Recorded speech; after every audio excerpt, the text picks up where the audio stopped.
My son dumped his disabled wife in the forest. He thought no one was there. The call that only comes when your life is about to split in two. Midnight calls don't ask permission, they invade. My phone exploded to life on the nightstand, yanking me out of a dream I couldn't remember but didn't want to lose. The red digits on the clock glowed 12:17 a.m. My Spokane house was silent in that deep, hollow way it only ever got after midnight, like the walls were listening for something to happen. Unknown number? Local. I stared at it a full second longer than I should have. At my age, you learn that nothing good ever arrives unannounced at that hour. Only bad news. Only emergencies. Only words you can't take back. Hello? My voice came out rough, scraped raw by sleep and something older than sleep. Dread. Mr. Carter? The man's tone was controlled, but only barely. Tight. Like someone gripping the edge of a table to keep from losing it. My name is Noah Grayson. I need you to come to my cabin. Now. It's about Lily. My heart missed a step. Lily. My daughter-in-law. The woman my son married. The woman I'd come to love like the daughter my late wife Evelyn and I never had. The woman in a wheelchair since the accident 5 years ago. A drunk driver. A red light. And a single moment that turned permanent into a sentence. What happened to her? I sat up so fast the room tilted. Is she hurt? Where's Ethan? There was a pause. Not the kind where someone is searching for words. The kind where they already know the answer and hate that they do. Please, the man said quietly. Just come. I'm in Cawville National Forest, off Route 25. I'll text the coordinates. The line went dead. I sat there, staring at my phone, pulse pounding in my ears. Noah Grayson name I didn't recognize. A stranger calling me from inside a national forest in the middle of the night, asking me to drive out there because of Lily. That alone should have been impossible. I didn't stop to think. Thinking is what people do when they want to delay reality. Jeans, sweater, boots, keys. My hands shook as I pulled the door shut behind me. As I backed out of the driveway, the streetlights painted neat pools of yellow on the pavement, calm and harmless like the world had decided to pretend nothing was wrong. But I knew better. Because when someone calls you at midnight about the woman your son married, it's never about something small. It's about something that can't be undone. And the road ahead felt like it was leading straight into it. The forest didn't feel quiet. It felt like it was waiting. The coordinates led me off the main road and onto a dirt path that barely deserved the name. Branches scraped the sides of my car like fingernails. The trees leaned in, tall and black, swallowing my headlights almost as fast as they could produce them. The deeper I drove, the worse my chest felt. 40 minutes passed. Or maybe it was an hour. Time stretches strangely when dread is riding in the passenger seat, when every turn feels like a decision you'll regret if you choose wrong. When the cabin finally appeared, warm light spilling from the window's relief hit me so hard I had to grip the steering wheel to keep from shaking. For one foolish second, I thought maybe this was all a misunderstanding. Then I saw the man standing on the porch. He wasn't waving. He wasn't smiling. He was waiting. Noah Grayson was tall.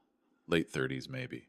He had the still posture of someone who'd learned how to move carefully in places where mistakes got people killed. He looked like he belonged out here, like the forest recognized him. He opened the door before I could knock.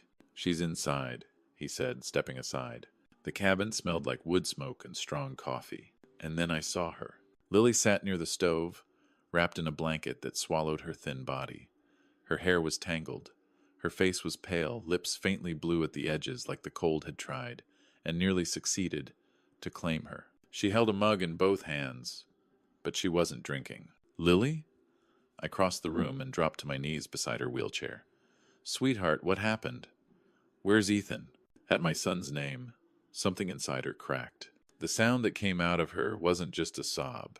It was raw, animal, torn from a place so deep it hurt to hear. He left me, she whispered. My chest tightened. Left you where? In the forest, she said, voice shaking. He drove me out there, and he left me, like trash. I turned slowly toward Noah, desperate for him to contradict her.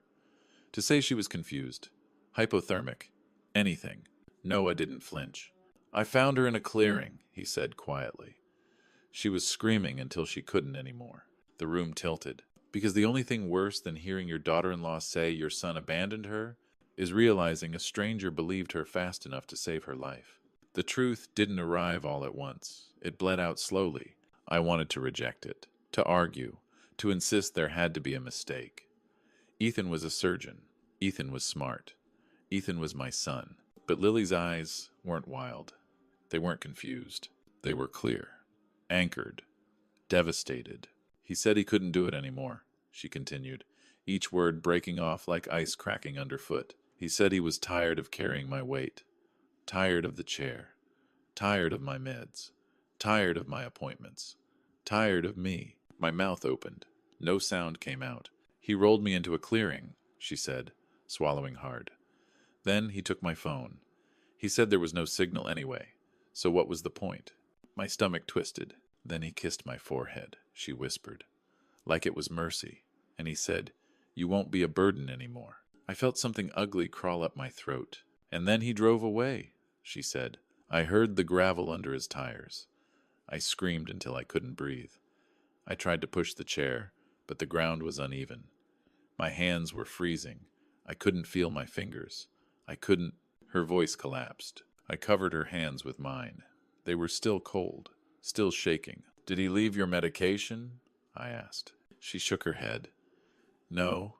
He said I didn't need it where I was going." A sound escaped me, half gasp, half growl. My son, Ethan, the boy I raised, the man who took an oath to heal. I turned to Noah. "Why were you out there?" "Because I followed him." The words hit like a hammer. "You followed my son?"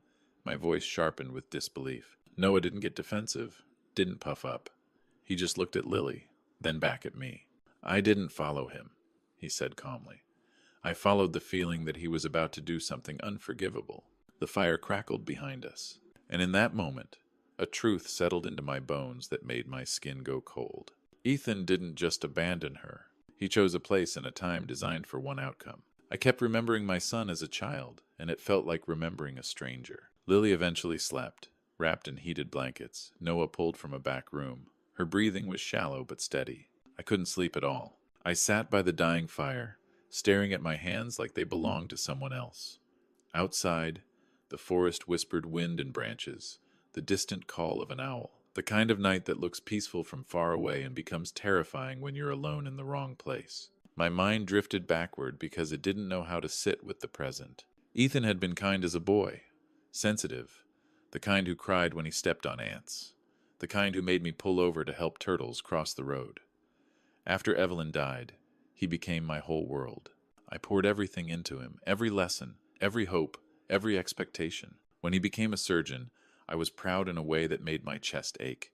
I told myself Evelyn would have been proud too. When he brought Lily home, I thought life had finally given me something back. She was quiet, thoughtful, a writer the kind who carried books in her purse like other people carried makeup.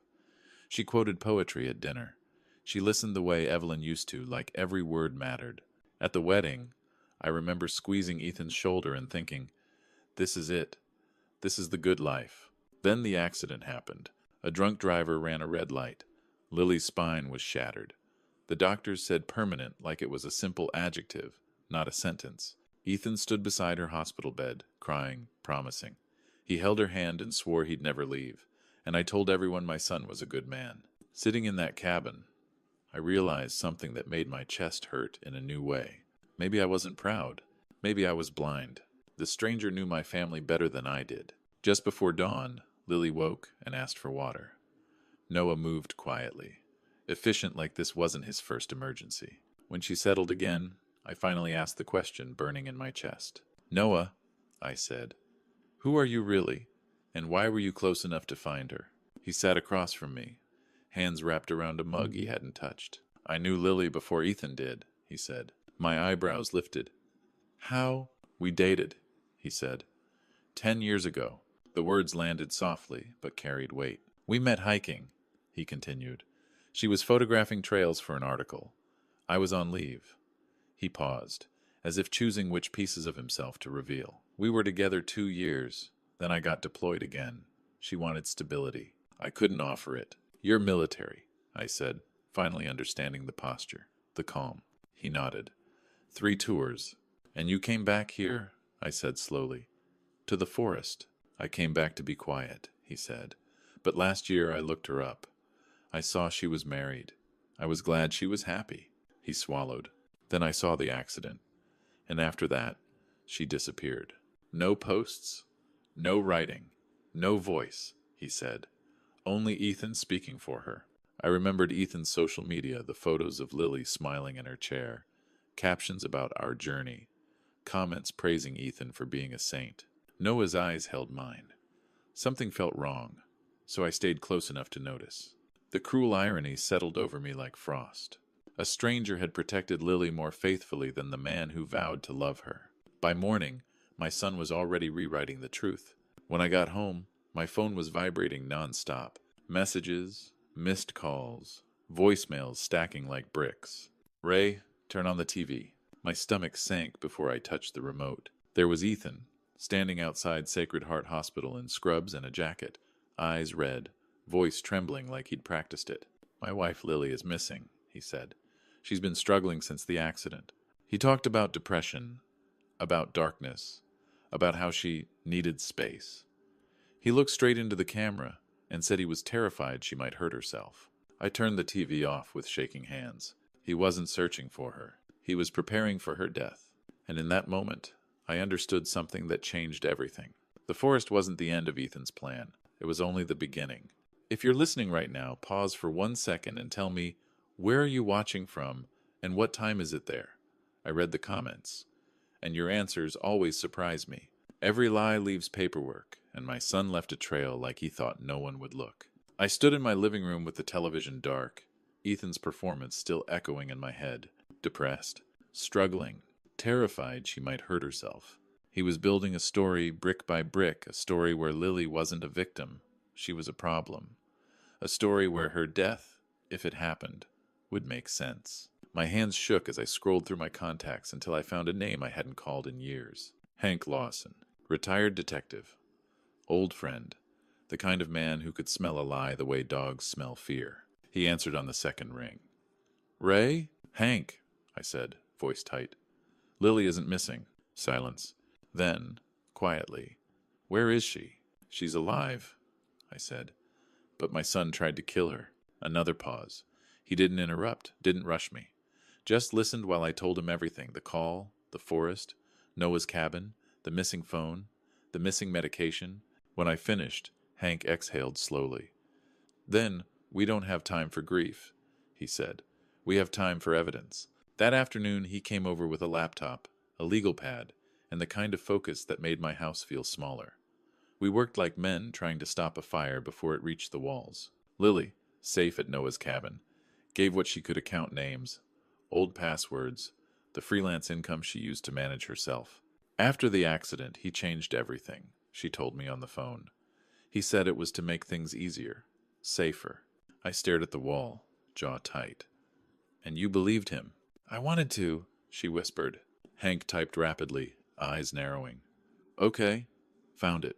Rows of transactions, small transfers, always under $5,000. Spread over months like dripping water, slow enough to avoid alarms, fast enough to drain a life. How much? I asked. Hank highlighted the total. Joanne Lantien Sibe Mewen. My throat went dry. Where did it go? Offshore account, Hank said. Shell company. The kind people use when they don't want their name attached. I shook my head, denial trying to save me from reality. Ethan wouldn't. Hank lifted an eyebrow. Ray. IP addresses. Login times. It's him. The truth landed heavy. My son hadn't just abandoned his wife. He'd been emptying her life out quietly for months. The affair explained what love no longer could. Hank opened another tab, hospital schedules, public records, overlapping shifts. There's a coordinator at Sacred Heart, he said. Paige Mercer. Same rotations as Ethan. Same late-night check-ins. Same lunches. The word affair didn't need to be said. It sat there between us like a bad smell. Everything snapped into place. The money. The isolation. The patients required to plan something as final as a forest at night. So he wanted Lily gone, I said slowly. So he could keep the money and live clean with Paige. Hank's voice hardened. He wanted a narrative where he's the hero, and Lily is the tragic problem that solved itself. That was when it hit me hardest. This wasn't an impulsive act of cruelty. It was a plan. And my son was smart enough to pull it off, unless someone stopped him. When the police listened, it was because evidence spoke louder than blood. Walking into the police station felt like stepping into a confession booth where the priest might arrest you. Hank had called ahead to a detective he trusted, Marisol Vega. Domestic crimes, financial abuse, the cases everyone else called messy. She met me with sharp eyes and a calm face that didn't flinch when I said the words out loud. My son tried to murder my daughter-in-law. She didn't gasp, didn't judge. She opened a file. Start from the beginning. So I did. The midnight call, the cabin, the clearing, the stolen phone, the missing medication, the drained accounts. Paige Mercer. I slid Hank's reports across her desk. Detective Vega read fast. Her jaw tightened just enough to tell me she believed me. This is substantial, she said. I'll need to corroborate it. I'll speak to Lily and Mr. Grayson. I'll pull warrants for Ethan's phone, email, bank access. How long? I asked. 24 hours, she said. If the judge signs quickly, he's on TV shaping the story, I said. That's why we move fast, she replied. The next day felt endless. Every time my phone buzzed, my heart jumped. Then it rang. We got into his email, Vega said. I gripped the counter. And? We found messages between Ethan and Paige, she said, controlled but sharp. 2 weeks ago, she wrote, we can't keep living like this. Ethan replied, I have a permanent solution. My skin went cold. 10 days ago, Vega continued. He wrote, the forest option is clean. No cameras, no witnesses. We just need the timing. It wasn't just what he'd done. It was that he'd written it down like a grocery list. We can arrest him, Vega said, but a confession would lock it down tight. A confession? My voice cracked. We want you to confront him, she said. We'll wire you. I closed my eyes. You want me? I whispered. To trap my own son. I want you to save Lily, she said. And I understood something painful and simple. I couldn't be Ethan's father first anymore. I rehearsed betrayal like a prayer I didn't believe in. The day of the trap, my house felt haunted not by ghosts, but by memories. I walked through the living room and saw Ethan at 6, building pillow forts. At 13, sulking after his first heartbreak. At 25, wearing his white coat, while Evelyn cried with pride. Now this room would be where his life cracked open. Detective Vega's team fitted the wire under my shirt. A tiny microphone, a cord taped against my ribs. You'll be uncomfortable, she said. That's good. Noah stayed in the guest room not to fight, but because Lily needed safety, and Ethan was capable of anything when cornered. Lily remained at the cabin. She said hearing Ethan's voice made her body remember the cold. I called Ethan at noon. Come over tonight. We need to talk. He sounded exhausted, perfect for the role he was playing. Dad, I'm coordinating with police. Just come, I said. A pause. Okay. 7. In the hours before he arrived, I practiced my lines. How to sound like a worried father, not an investigator. How to keep him talking. How not to explode when he lied to my face. At 6:58, headlights swept across my window. At 7, the doorbell rang. I took a breath so deep it hurt and opened the door. The scariest monsters are the ones who still call you Dad. Ethan stepped inside like he belonged there because he did. Any news? He asked, voice soft. Sit down, I said. He sat on the couch where Evelyn used to read, where he used to fall asleep during movies. I've done everything I can, he said quickly. The reward. Tell me what really happened, I said. His eyes narrowed. What do you mean? The money, I said. Why did you move $92,000? A flicker crossed his face. Investments, for Lily's care. And Paige Mercer? His shoulders stiffened. Who told you about Paige? There it was. The crack. I know about the emails, I said. The permanent solution. The forest option. His face drained of color, then flushed red with anger. You don't understand. Every day, it's the chair. The meds. I'm suffocating. You left her to die, I said. I didn't want her to suffer, he snapped. Silence filled the room. Even Ethan realized what he'd said. Dad. His eyes widened. Are you recording me? The front door opened. Detective Vega stepped in with 2 officers. Dr. Ethan Carter, you're under arrest? You set me up, he shouted. You're my father. And Lily is my family, I said. As they led him away, he screamed, She ruined everything. The door shut, and my house exhaled. If you're still with me, drop a comment. Would you have done what I did? Would you turn in your own child to save someone else? I'm genuinely curious. The trial didn't begin with a gavel. It began with Ethan's lies fighting to survive. Once Ethan was arrested, the world didn't quiet down. It got louder. Reporters camped outside my house. His lawyer went on television calling me a bitter old man manipulated by Lily's emotional narrative. Ethan played the victim flawlessly. Caregiver fatigue, mistakes, no intent. Detective Vega kept me steady. They always minimize, she said, because admitting intent is admitting the monster. Lily started therapy. One day she told me, the hardest part wasn't the forest. It was realizing he'd been letting me disappear long before. 6 months later, the court date arrived. Ethan sat in a suit, calm, handsome. If you didn't know what he'd done, you might have felt sorry for him. That terrified me most, because evil doesn't always look like a monster. Sometimes it looks like a man who knows how to make you doubt the victim. Lily took the stand, and the room learned what courage really looks like. When Lily rolled into the courtroom, the air changed. People didn't just look at her, they recalibrated around her. Some faces softened, some hardened, a few tilted with skepticism, like disability made truth negotiable. Noah pushed her wheelchair to the stand, then stepped back. He didn't hover.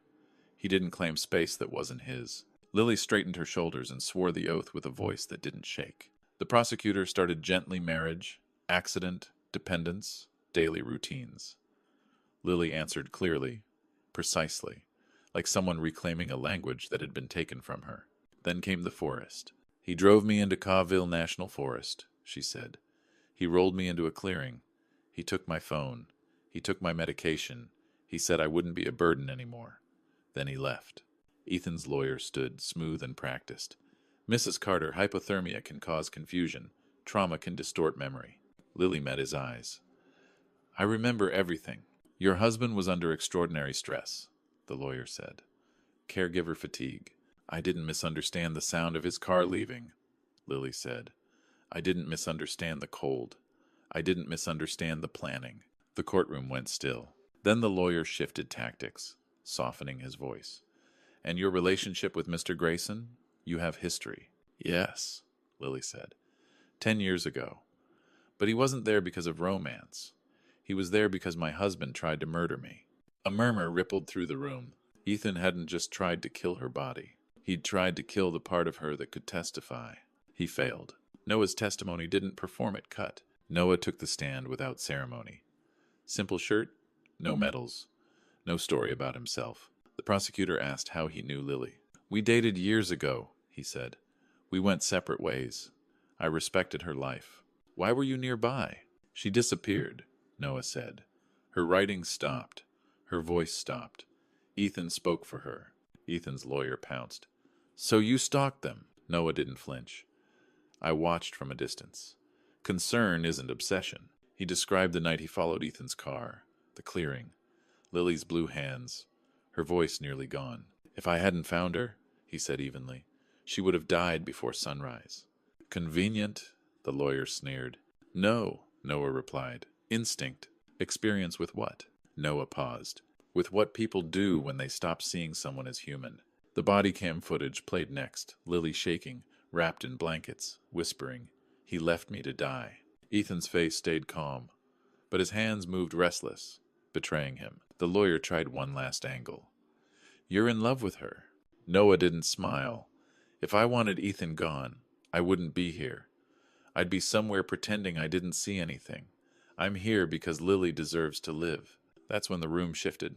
Belief settled in. When it was my turn, the stand felt like broken glass. I'd taught psychology for years. Conscience, empathy, moral injury, none of it prepared me for speaking about my son like he was a stranger who broke into my family. Do you believe Ethan intended to kill Lily? The prosecutor asked. I looked at my hands, then at Ethan. His face was blank. Yes, I said quietly. He intended to kill her. Ethan's lawyer rose. Turning in your son makes you look heroic. Isn't it possible you wanted attention? If I wanted attention, I said, I would have sold my grief. I would have written a book. So you're willing to send your only child to prison? I'm willing to make sure Lily survives. He smiled thinly. You loved her more than your son. I loved the boy my son was, I said. Love doesn't excuse evil. Then the recording played Ethan's voice in my living room. I didn't want her to suffer. I'm suffocating. Emails followed on the screen. Forest option is clean. Objection. Overruled. And I understood the true cost of parenthood. Sometimes protecting your child means protecting the world from what your child has become. The verdict came fast, but relief felt like grief in disguise. 4 hours. That's how long the jury deliberated. Guilty. Guilty. Guilty. Ethan didn't crack until the judge ordered him remanded. Then he looked at me, not with sadness. With hate? Outside, reporters asked if justice had been served. Justice was served, but my wife was still gone. Lily was still in a wheelchair, and my son would spend decades behind bars. That night, alone in the dark, I said it out loud for the first time. I lost my son. Then, just as quietly, but I saved my daughter. Healing isn't a moment, it's 1,000 small choices. Life didn't snap back. It limped. I started therapy. Lily rebuilt appointments, strength training, learning what her body could still do. Noah stayed steady. No speeches, just presence. One afternoon, Lily said, I thought losing my legs meant losing my worth. The forest taught me something. I didn't end. That's when she came to me with an idea. Ray, she said, this is happening to other people. She wanted a foundation resources for abuse survivors, disability advocacy, emergency housing, financial counseling. We named it Evelyn's Light. At the launch, Lily spoke simply, if you feel invisible, hear me. You're not alone. People stood. People cried. Hope returned, not the naive kind, the earned kind. Forgiveness doesn't mean forgetting, it means living anyway. A year later, I stood near the forest turnoff. Daylight made it look harmless. Ethan's sentence was long. People asked if I would visit. Maybe someday, I said. Not yet. Forgiveness is complicated when the person chose to destroy someone you love. Lily laughed again. Noah made her tea like devotion. Evelyn's Light helped its first family escape an abusive home. I wrote in my journal, I didn't fail because my son became cruel. I would have failed if I stayed silent. The strangest truth. Pretending he was innocent almost killed me. The worst part wasn't turning Ethan in. It was the months before when Lily faded and I told myself it was normal. When I hit like on smiling photos.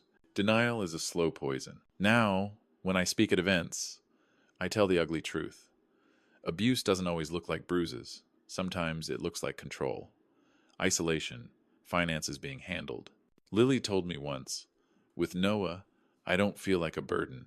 I feel like a person.